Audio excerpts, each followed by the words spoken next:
Magandang kahapon mga kawinwin. Yan.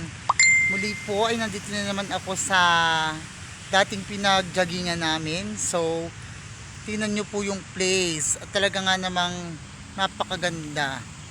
So, mag-i-enjoy ka na at magre-relax ka pa. Okay? So, dito po yung lugar na nag-jogging kami noong mga nakaraang araw kasama ng kaibigan ko na taga dito sa Camping Pet. Dito po sa lugar kung saan ako nagtuto. Ito po yung place niya. So ikutin po natin, tara samahan nyo ako.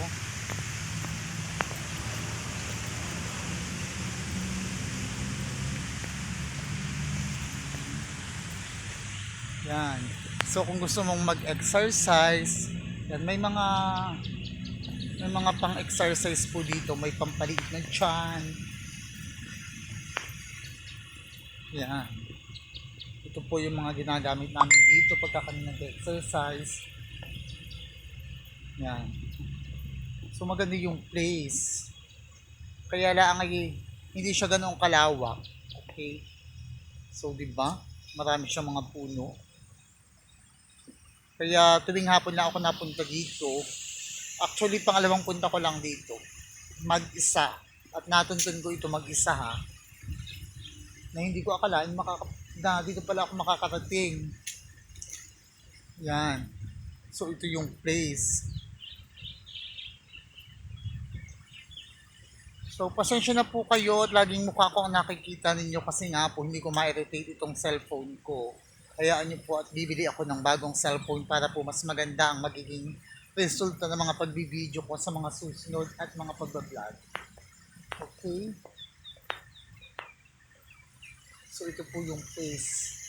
Paikot lang naman siya.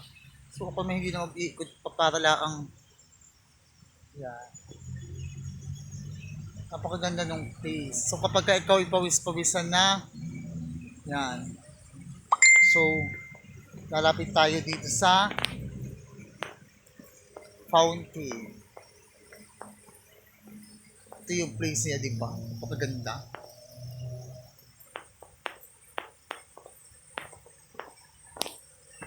Yan.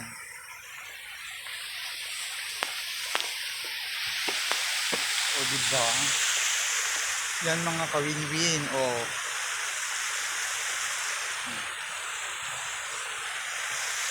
Yan, di ba? Ang ganda ng place.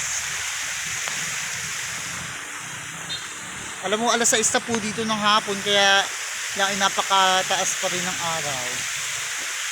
Yan. Ito yung place, okay? Oh my God. Slow. Okay. So, pasensya na po at medyo mainit pa rin, kaya ako'y magpapaalam na.